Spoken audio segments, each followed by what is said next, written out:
Jewish Education in Media is pleased to present L'Chaim, a program that highlights the people, issues, and events of importance to the Jewish community. Now here is your host, Rabbi Mark Golub.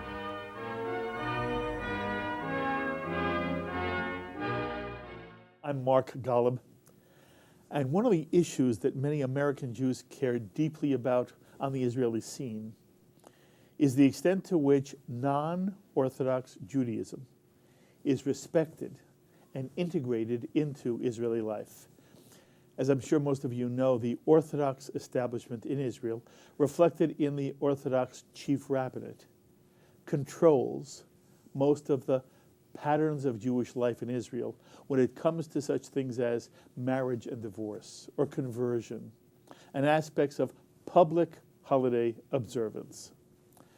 So while Israel is not a, quote, religious state, unquote, while Israel is not a Torah state, nor a political theocracy, as many Muslim states are today, Israel is not in general bound to halakha, Jewish law.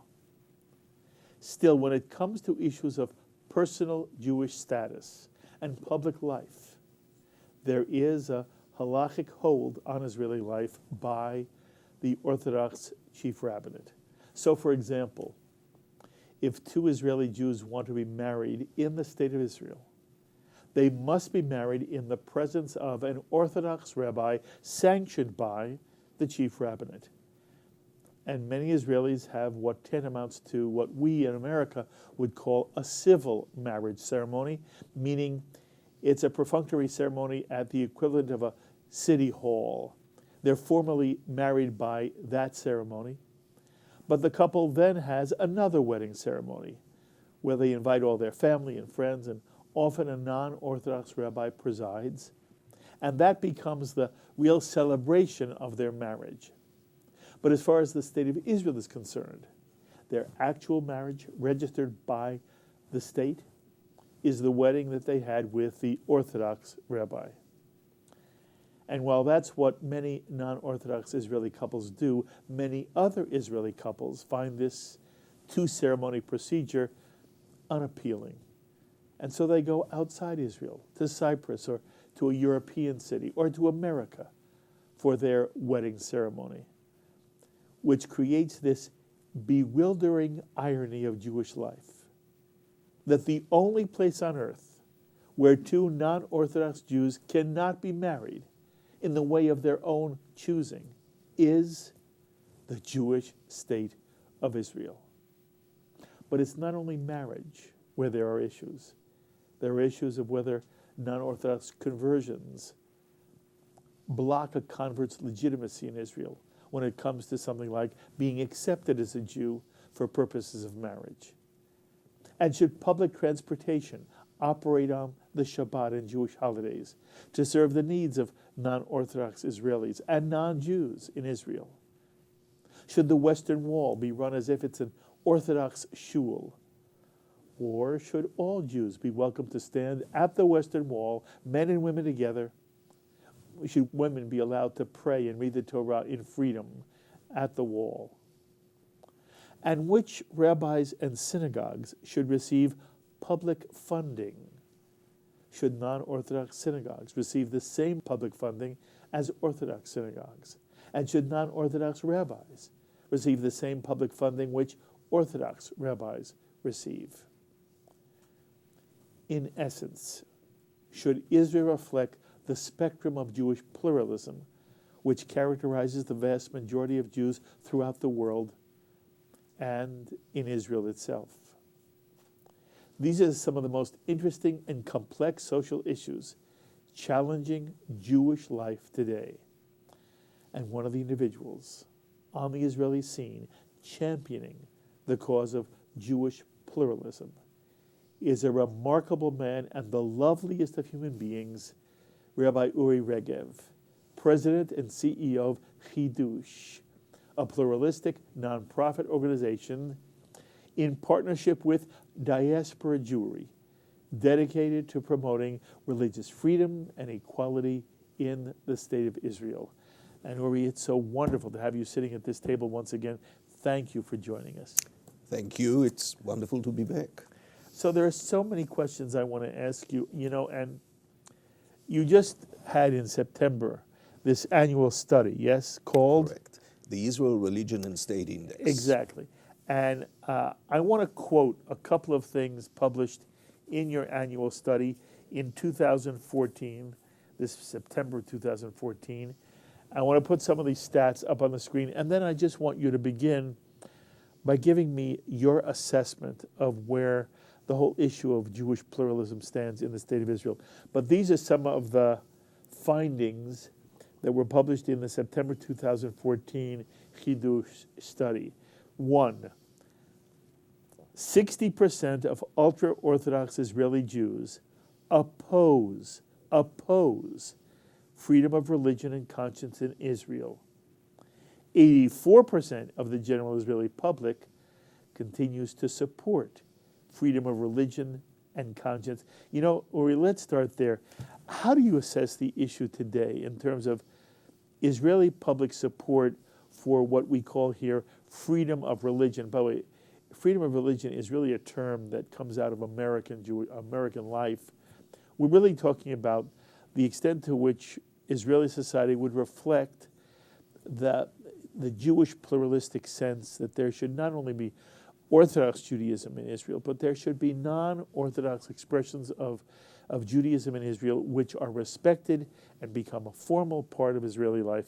In general, when you read that 60% of the ultra-Orthodox oppose, quote, religious freedom, but more than 80% of non-Orthodox Jewish life supports religious freedom, how does it make you feel? And what should we as American Jews living in America understand now about this challenging issue in Israel?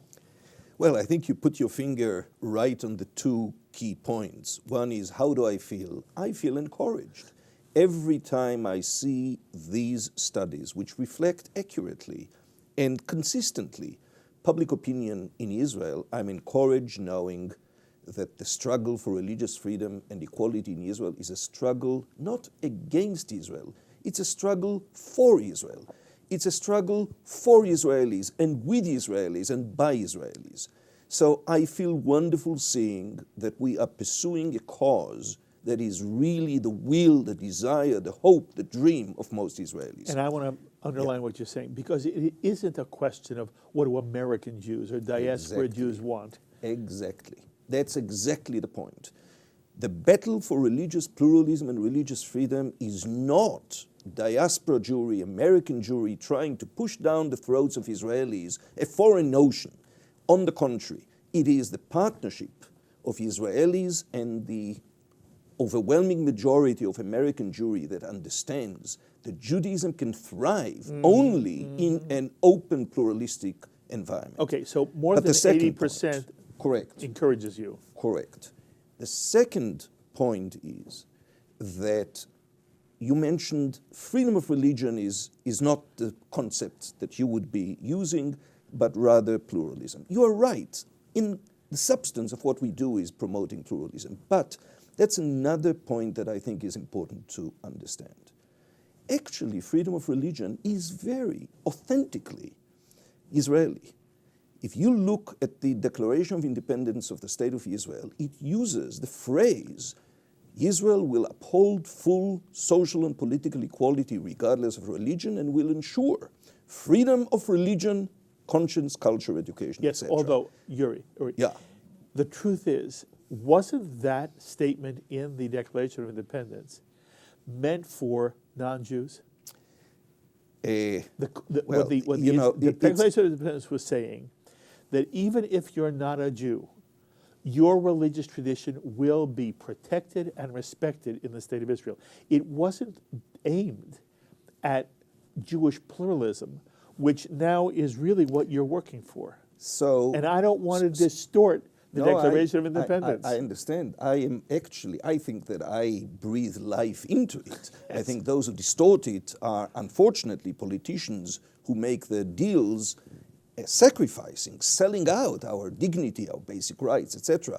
But this is a topic for another discussion.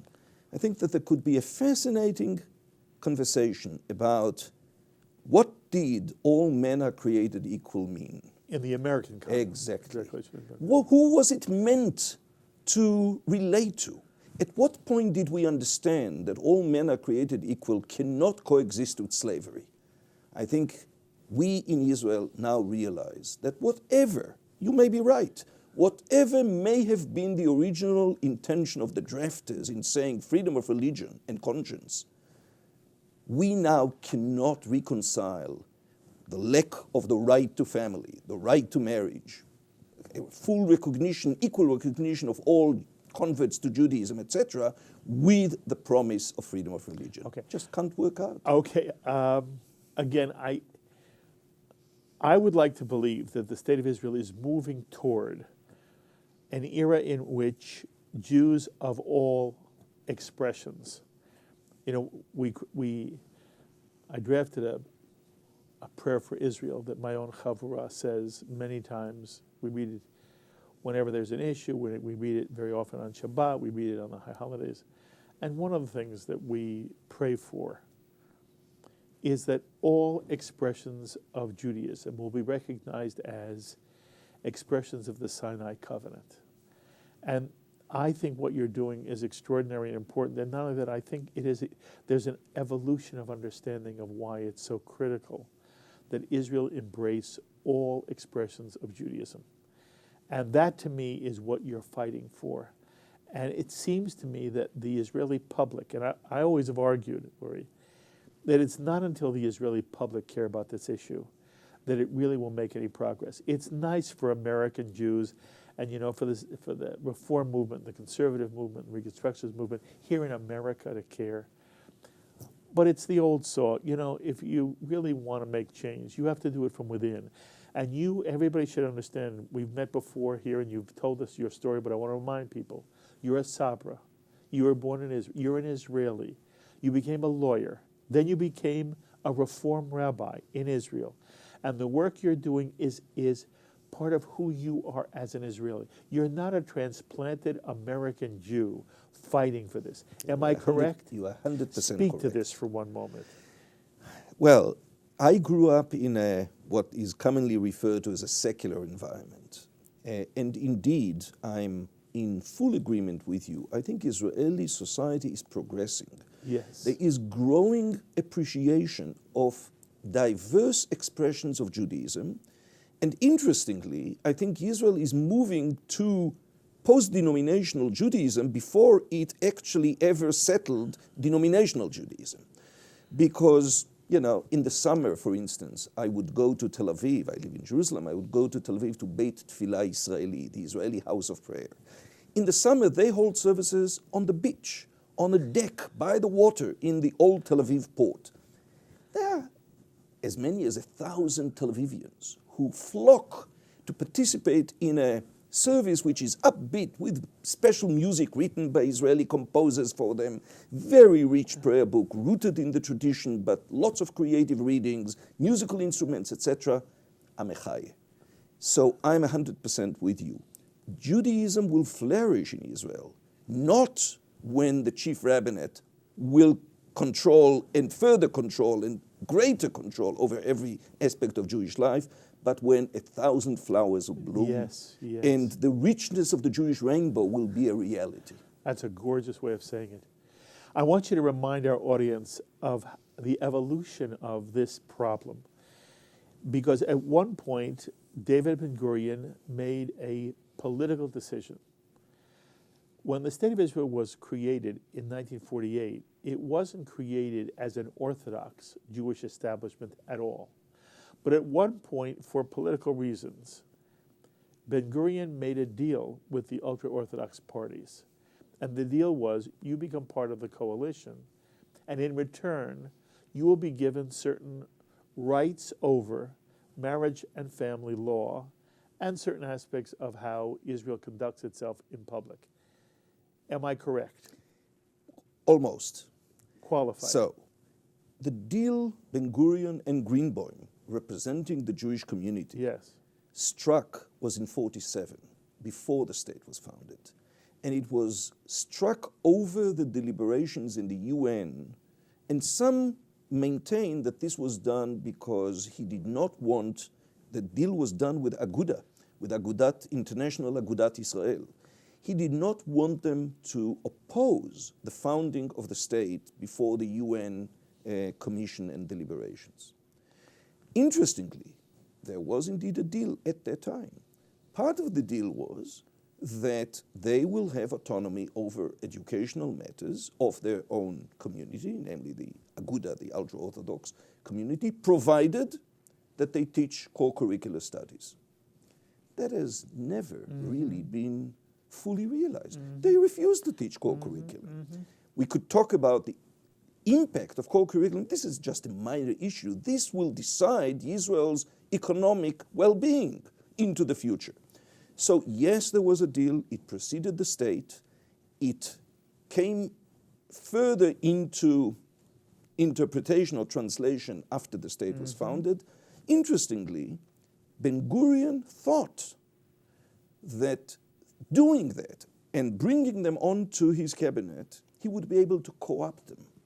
How wrong he was. Yes. And whereas, for instance, he exempted 400 yeshiva students in 1948, remnants of the European Shoah, the European Holocaust, that number grew gradually to 800 until the political revolution with Begin and Likud coming to power. The interesting thing is that Ben-Gurion himself, in 1958, 10 years later, realized he made a terrible mistake. He wrote a moving letter, which was found in his archives, to the then Chief Rabbi, Rabbi Herzog, urging him, pleading with him to agree to limit that exemption. And mind you, we are talking about a few hundreds. Herzog responded strongly, vehemently, that there was nothing to talk about. 1963, another letter found in Ben-Gurion's archives. Now he's not the prime minister any longer. Eshkol is the prime minister. And Ben-Gurion writes Eshkol now fully acknowledging, I made a mistake. Please do everything in your power to reverse that immoral exemption. Well, what we now have is over 60,000 exempted at military age service. And this shows both the growth of the problem and some of the positive encouraging changes, because now the Supreme Court has moved into this and declared this to be unconstitutional because it breaches the principles of equality so seriously and so greatly. And the Israeli public is reacting, saying, not on our watch. But you're limiting the issue to whether ultra-Orthodox Jews were drafted into the IDF. Well, I'm talking about education as well. And of course, marriage. Okay. Now, But Israelis are saying, we can't accept that. Okay. Hundreds of thousands of Israeli citizens are denied the right to marriage. You described the idyllic situation of, well, okay, like you go to the city hall, you go to the rabbinate, and then some people who don't like it go to Cyprus, to Prague, to Tuscany, or whatever. No, the issue is hundreds of thousands of Israeli citizens who don't have the option, who can't go to the rabbinate as if it was civil hall, who are denied the right to marry. And that's what Israelis now resent, and telling them that Ben-Gurion made a deal in 47, thanks, but we are 67 years later. Okay, and I want you to speak to that because, again, what we understood was this had to come out of the Israeli populace itself. It couldn't be an American problem imposed upon Israel. And I want you to describe the evolution of how the Israeli population itself, which for many years didn't make an issue, lived with it, now seems to be unwilling to live with it. And I want to know from your perspective, how is it being translated into political terms? Because is it simply a social issue and, okay, so Israelis grumble about it? Or is there a real move indigenous within the Israeli population that is saying, we don't want to stand for this anymore, and therefore there must be political change? And I'll say one more thing and then I want to hear your answer. For a long time, the Israeli took the the following tact. I'm a secular Jew. By the way, a secular Jew in Israel is not what secular Jews mean in America. Right. Very many secular Jews in Israel are lighting Shabbat candles and celebrate some form of what we would call a non-Orthodox Shabbat. But they would say, we're secular. But if we were to be, quote, religious, again, I don't like the term, they meant if we were to be observant Jews, we'd become Orthodox. Because Orthodox is the authentic form of Jewish expression. We don't want to be Orthodox, but if we wanted to be observant, we'd be Orthodox. And I want to know the extent to which that also is changing, because my experience of the Israeli in the last 5 years is to appreciate the fact, learn from very often American Jewish models, that the only authentic Jewishness is not limited to an Orthodox halachically prescribed form of Judaism. And there are many Orthodox Jews who watch us all the time on JBS, and most of our audience is non-Orthodox. And we in America want to appreciate the fact that all forms of Jewish expression have a legitimacy. But I want to know two things. To what extent is the indigenous Jewish population of Israel, have they had enough of the Orthodox establishment? And to what extent do you feel non-Orthodox expressions of Judaism are now appreciated as authentic by the Israeli? Well, again, these are two, I think, key questions that one needs to understand if one wants to understand the heart of Israel and the heart of Israelis. So, first of all, you are right.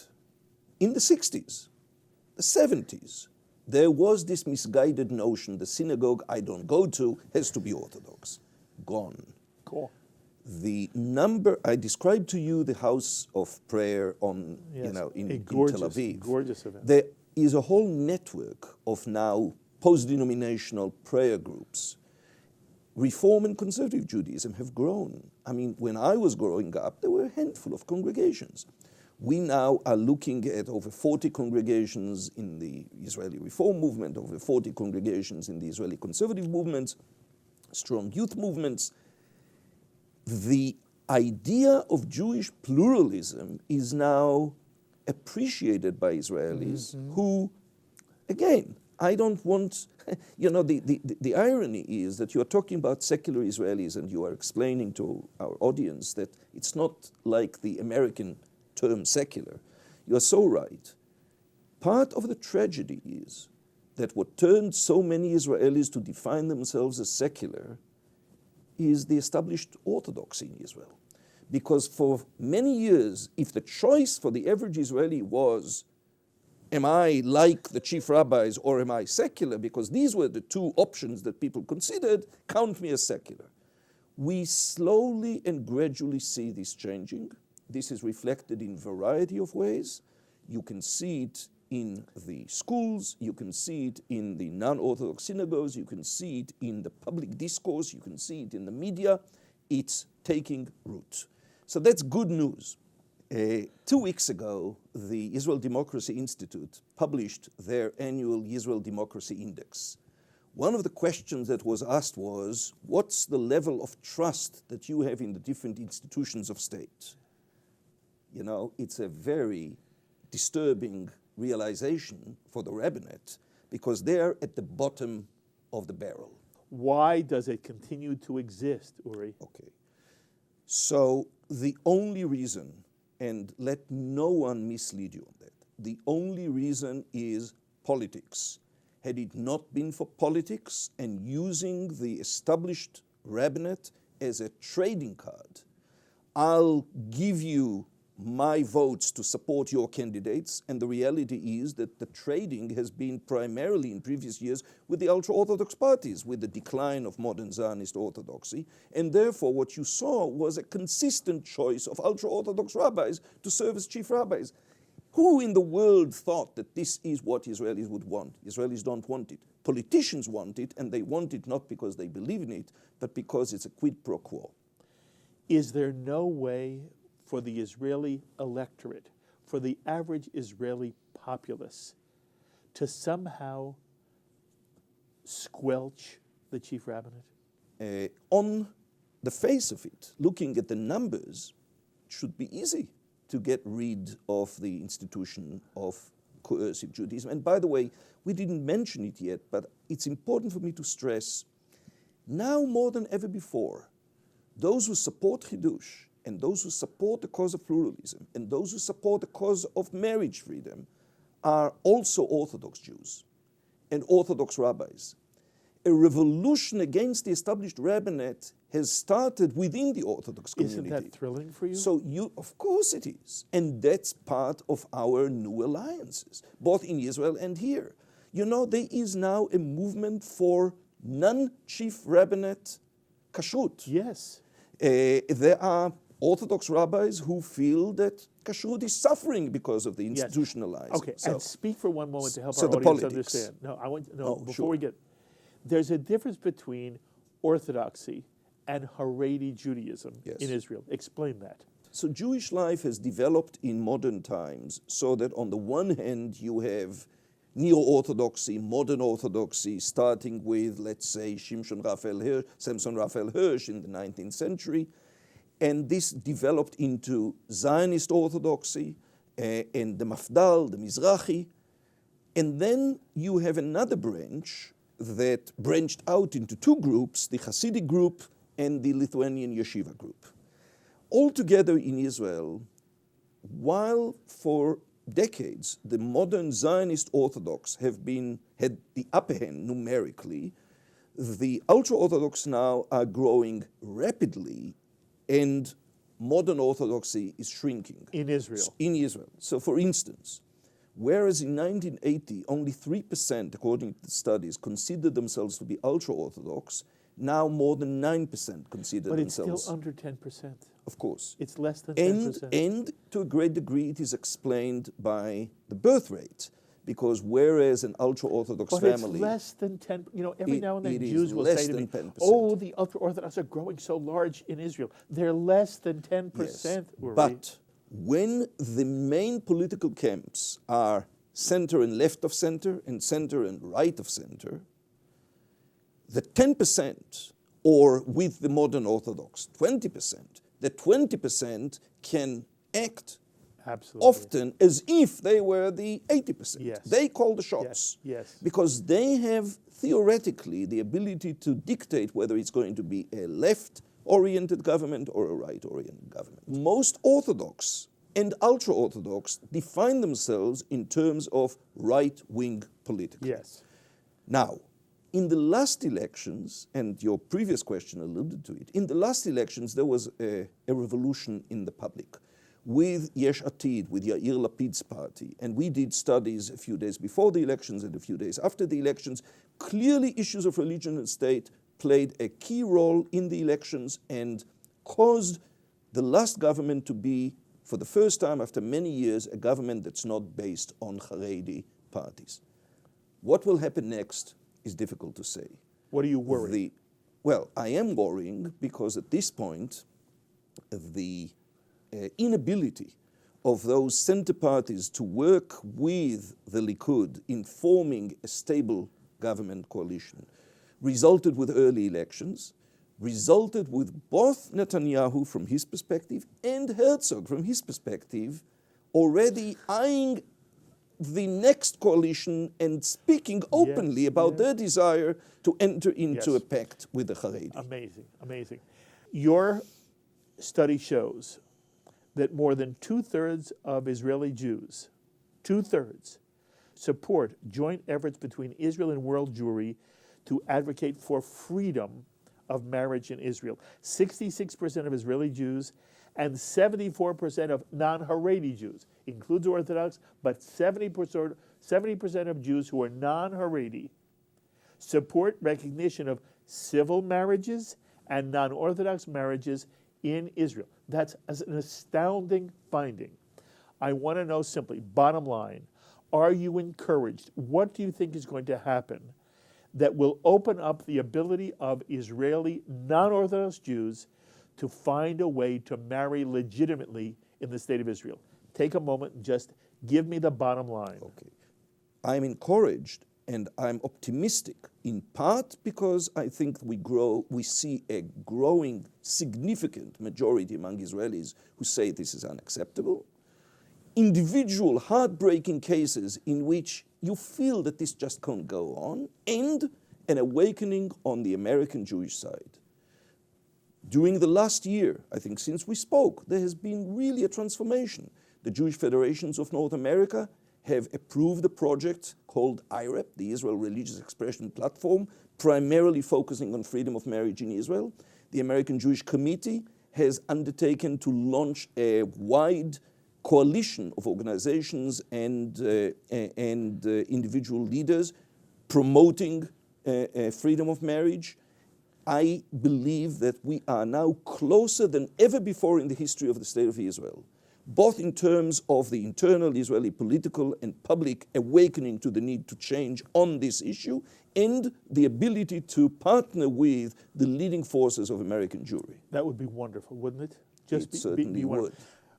I've asked you about marriage. Yeah, what do you conversion. see happening now in terms of Israel being more, and we should make sure everybody understands, when it comes to the law of return, Israel has always accepted conversions by non-Orthodox rabbis. Not always. Well, it does Actually, now. this was a case I won in the Supreme Court in my You're legal right, you're right. But it does accept now Yeah. Back in the conversions 80s. by any rabbi outside of Israel. Correct. But that does not then give the individual Jew converted by a non-Orthodox rabbi the status required by the Chief Rabbinate when it comes to whether you can be married in the State of Israel. Yeah. What do you see happening about, and there is also the issue of all of these Jews from the former Soviet Union. And are they Jewish? Must they convert? Is the conversion acceptable? I want to get bottom line from you, summary. All right. Tell me where conversion stands in Israel today. Bottom line. The awakening and the dissatisfaction is expressed now by modern Orthodox circles. The issue is no longer just pitting non-Orthodox conversions versus Orthodox. So it isn't just Rabbi Avi Weiss here, it's also the Israeli pressure absolutely. to open up for liberal Orthodox In halachic Israel. conversions in Israel, Yes. which the Chief Rabbinate is now the main obstacle to. Yes. So, we now see that there is a wide front from non-Orthodox to modern Orthodox that understands the importance of greater pluralism, because otherwise not only the individual Jews by choice from America are suffering, but the hundreds of thousands of Israeli citizens from the former Soviet Union that you rightly stressed are suffering. The key question is, can one demand that they undertake to become Orthodox Jews as a prerequisite for converting? Ain't going to happen. And if that's the key, and if that's the demand, and if Kabbalat Mitzvot, the acceptance of the yoke of mitzvot, means an Orthodox acceptance of the yoke of mitzvot, we might as well close shop. I think more and more people understand that, and therefore you now have pressures both in the Knesset and in the public and among the Russian Olim to change the system and remove the control From of the Chief Rabbinate. within the indigenous Israeli Jewish population itself. Including the Orthodox. That's the beauty of Yes. it. Exactly. And that's a major change. agree. Okay. And again, we come back to this notion. While American Jews sort of stand, I have to tell you personally, I'm uncomfortable with American Jews holding Israel in some kind of judgment, with a judgmental attitude. Oh, you're not being Jewish enough for me. We're here. We're in America. You want to make change? Become an Israeli. What I want to see is the Israeli indigenous population say, we, for our own society, can't stand this anymore. Mark, two things. One, I agree with you, and that's happening. Two, there has been a view expressed widely, and you may subscribe to it. It's not our business to interfere with internal Israeli issues. That's why we asked the question in our study, how do you feel about a partnership between diaspora Jewry and Israelis in advancing those principles? And what you see is, an overwhelming majority that says, we want that partnership. We don't oppose it. We don't object to it. We approve of it and we look forward to it. Second, you know, we now went through the political campaigning, etc., etc. It's interesting. Who did Prime Minister Netanyahu get his contributions for his primaries campaign in the Likud? The figures are now public. They are reported to the state controller and published openly. All the contributions, large contributions, were sought by Netanyahu from diaspora Jewry and mostly American Jewry. So you know what? You may feel uncomfortable about it, but Netanyahu is probably the last one who can suggest that maybe American Jewry shouldn't be involved in shaping the face. By the way, and the... You say it very well, and so I'm going to take a half step back. Yes. I do not mean that American Jews shouldn't care. I'm not suggesting we are not in partnership. I only don't want American Jewry to dictate to the state of Israel. We are That's in full all. agreement. Okay. It sounds to me like you are optimistic. By the way, in America, there's another that's also a big deal. What's with the right of non-Orthodox Jews to stand at the Western Wall in a non-Orthodox setting, or to have women express themselves, and is the Sharansky Compromise, where there's the lower part of the Western Wall now is reserved for non-Orthodox expressions. Is that satisfactory to you and to the people whom you represent in the state of Israel? How do you, here is the irony. Give us the update here. Here is the irony. Women of the Wall have been worshipping, praying monthly on Rosh Chodesh at the Wall for 26 years now. Summer, winter, no matter, they are there. You didn't talk about it for 23 years. You now realize that there is a real issue here in the last year or 2 years. Why? Because American Jewry spoke up and conveyed their strong feelings through the Israeli embassy, through the consulate, to Netanyahu, to the foreign ministry. And you know what? Once that voice was heard, Netanyahu cared and listened. Interesting. And similarly with Sharansky, it's not as if Sharansky woke up one day and said, gee, what good can I do today? Yeah, the women of the Wall, for so long they've been discarded and discriminated against. What can I do for them? No. The Jewish Agency heard from the Jewish federations in North America saying, we are challenged by our donors. So, yes, there is progress. The progress is, again, primarily achieved not because our powers that be, our enlightened political leaders have finally seen the light, but because they have now been exposed to constructive pressure in the right direction. Okay, and in this instance, am I correct? More than the issue of marriage and conversion, it is a diaspora-driven issue, the Western Wall itself. Most Israelis... Correct. Okay, very good. But it's easy for Netanyahu and Sharansky to offer a solution. Compromise. It's still not finished. Right. Because with regard to the Kotel, the essence of the compromise is we invent Kotel B. We'll leave the Haredi to control Kotel A that everybody envisages when we talk about the Kotel, and we'll come up with an alternative that the Haredi never had a claim to. Right.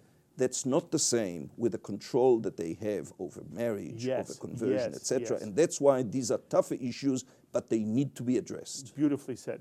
By the way, for my own, at one day, I want the Kotel that everybody understands as the Kotel, this iconic Jewish symbol. I want to stand there with my wife. By the way, I'm not in, I don't know why there wasn't a compromise, that there are not 2 sections at the wall, there are 3 sections at the wall. Actually, you probably don't know about it, but at one point, a Labor Minister of Religious Affairs, a while back, Professor Shimon Shitrit, actually proposed that the wall be divided to nowhere.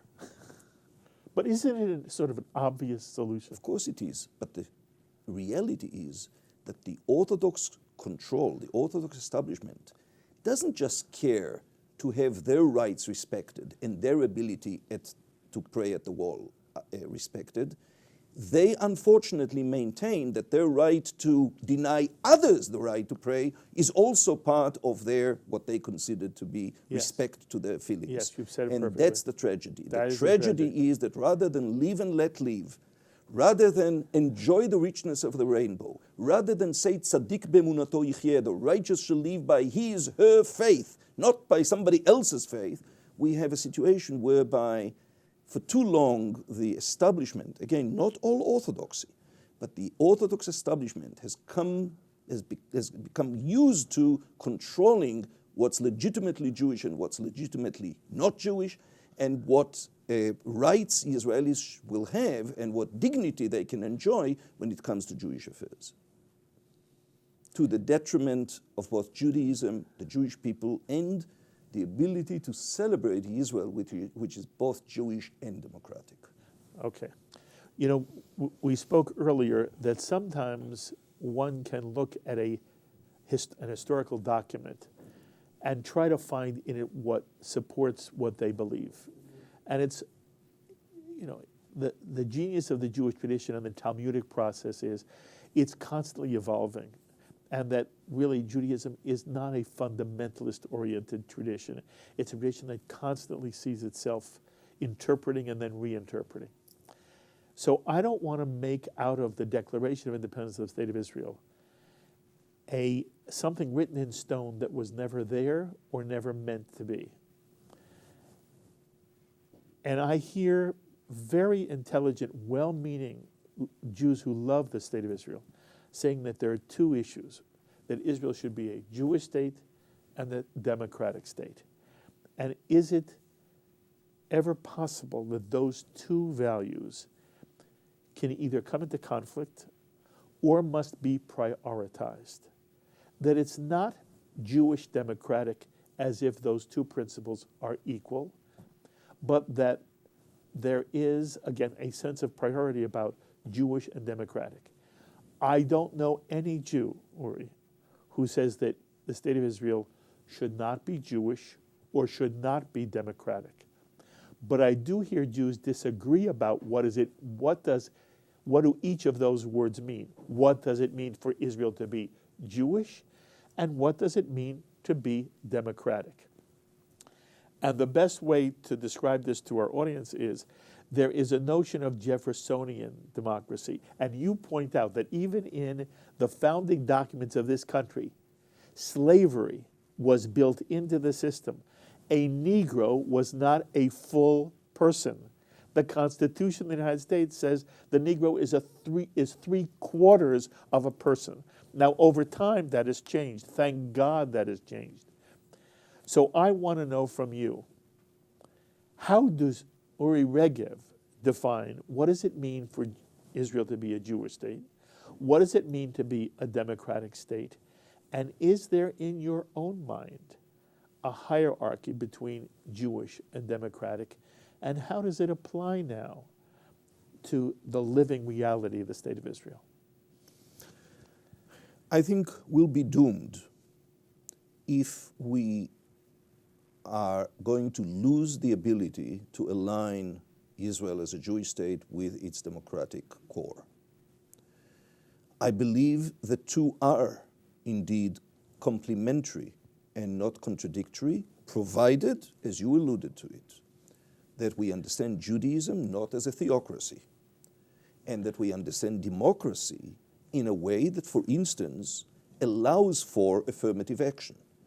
So, when you look at the law of return, for instance, some will claim it runs contrary to democracy. I think that for Israel to be a Jewish state, recognizing the history, recognizing the reality of this being the only Jewish state in the world, the ability to have the law of return define part of its core identity as a Jewish state is very important.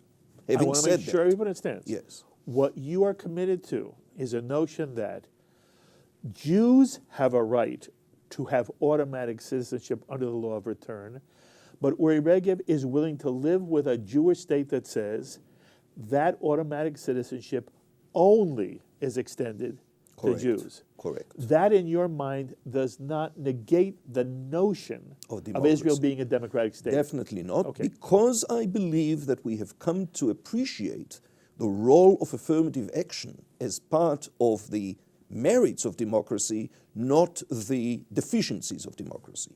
Two, to me, it doesn't start with the Declaration of Independence. To me, it starts with the stranger that resides amongst you shall be like one of your own citizens. You shall love the stranger as yourself, because you were strangers in the land of Egypt. You're going to go back to the Bible? You go back to the Torah? Not the whole Torah. What do you mean, not the whole Torah? Not the whole Torah. What Torah are you not willing to go back to?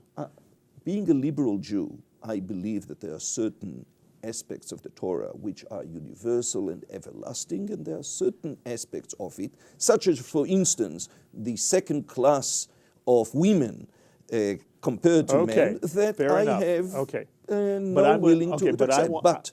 But on that issue, the modern state of Israel being both Jewish and democratic, that will not exercise this concept of equality of all its citizens, Jews and non-Jews alike, is not only going to be not democratic, it's going to be not Jewish. And unfortunately... Excuse me, how will it be not Jewish? And by the way, right now, there's a theoretical discussion. Yes. But how will it not be Jewish? Because the Jewish calling is the stranger that resides amongst you shall be like one of your own citizens. I'm going to quote what you know Yes. better than I. Yes.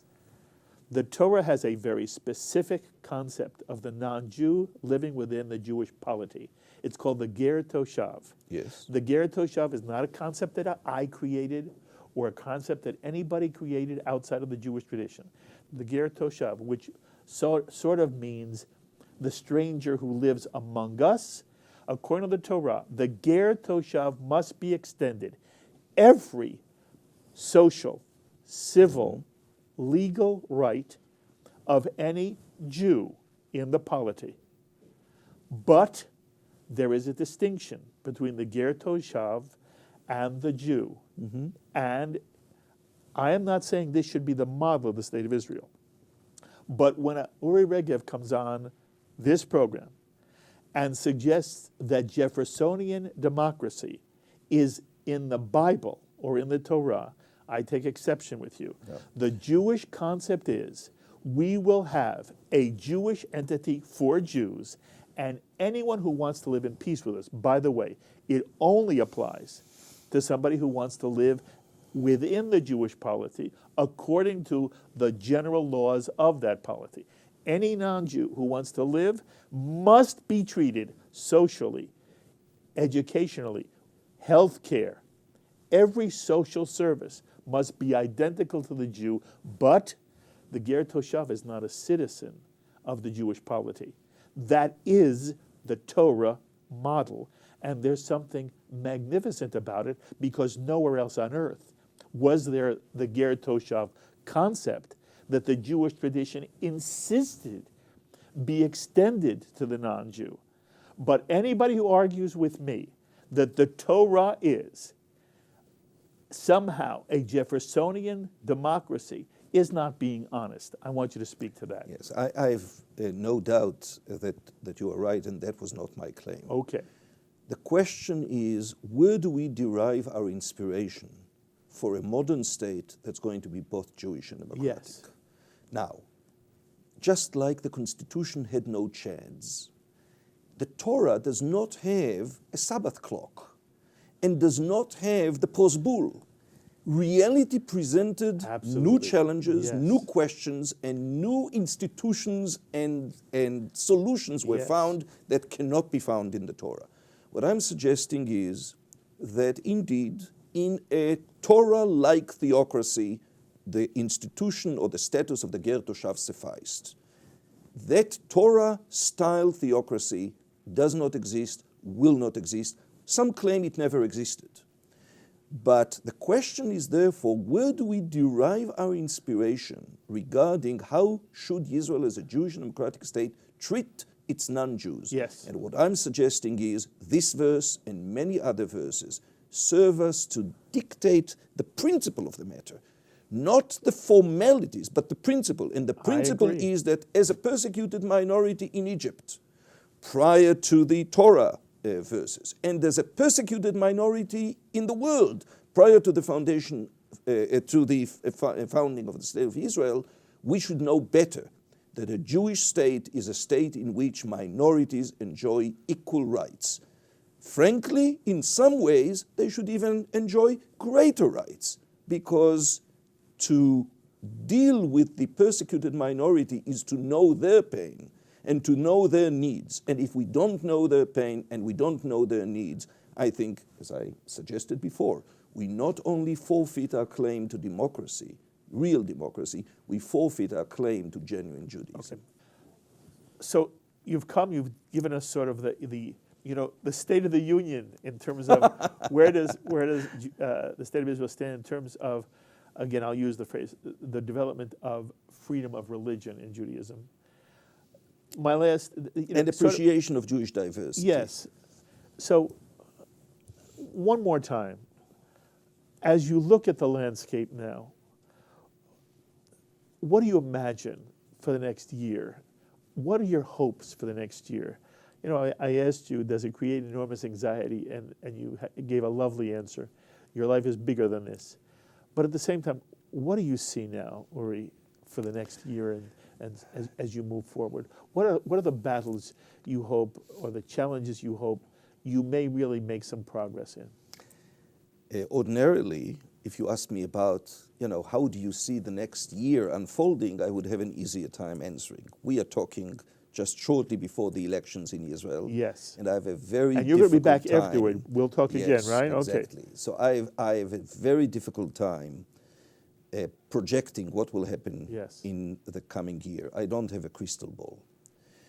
I think the political reality in Israel is such that the main camps, left wing, right wing, that have been the strongholds of Israeli political life from its inception and a number of decades into the life of the state have all collapsed. Neither the Likud nor the Machaneh HaTzioni, the Zionist camp, Labor and Livni, are going to have a large enough number of seats in the Knesset to be able to really call the shots. What I fear is that both of them have already expressed their desire to partner with the ultra-Orthodox parties in forming their next coalition, which means both of them are willing to pay the price.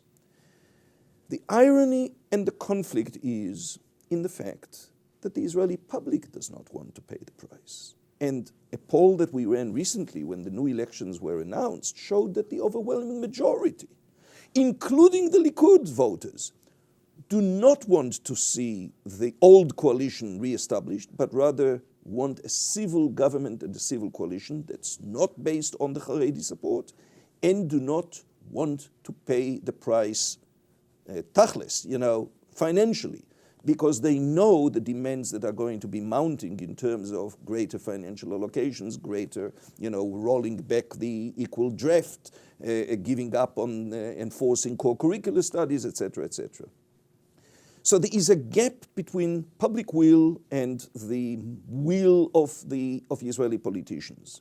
So ideally, I think that between Netanyahu and Livni Herzog, there isn't really that kind of a void.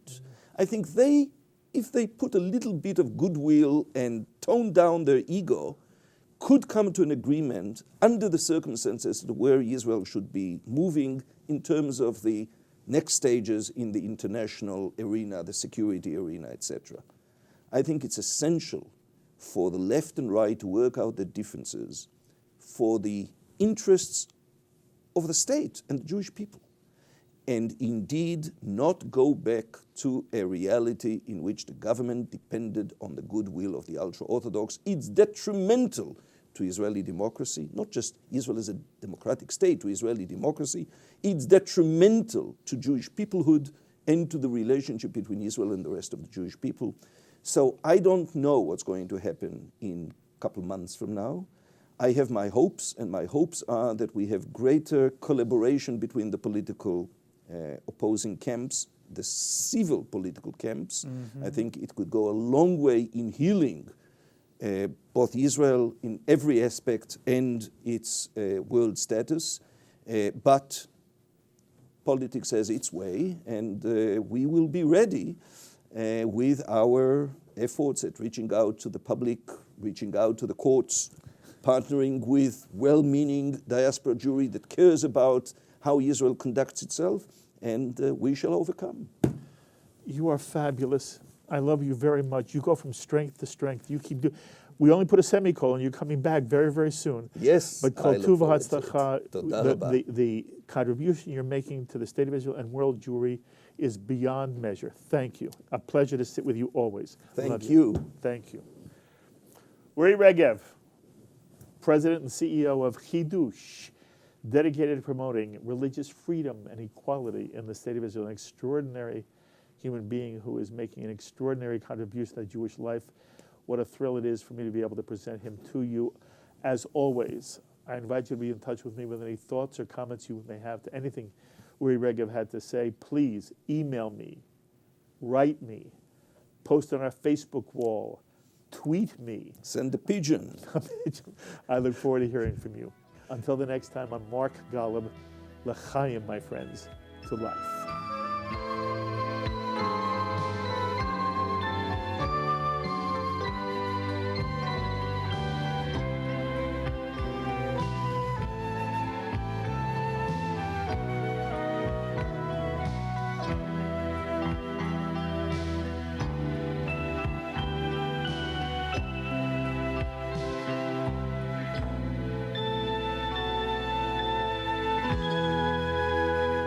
L'chaim is a presentation of Jewish education in media.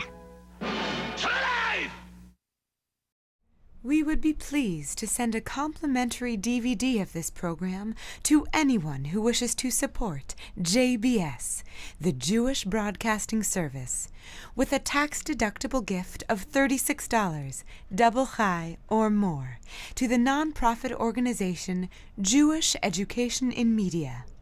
Simply visit the JBS homepage and click on the Donate button to make a donation by PayPal or your credit card. And please indicate the program for which you would like a DVD.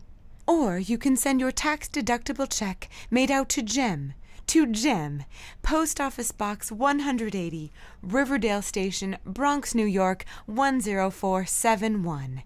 And again, please remember to indicate which program you would like to receive with our compliments.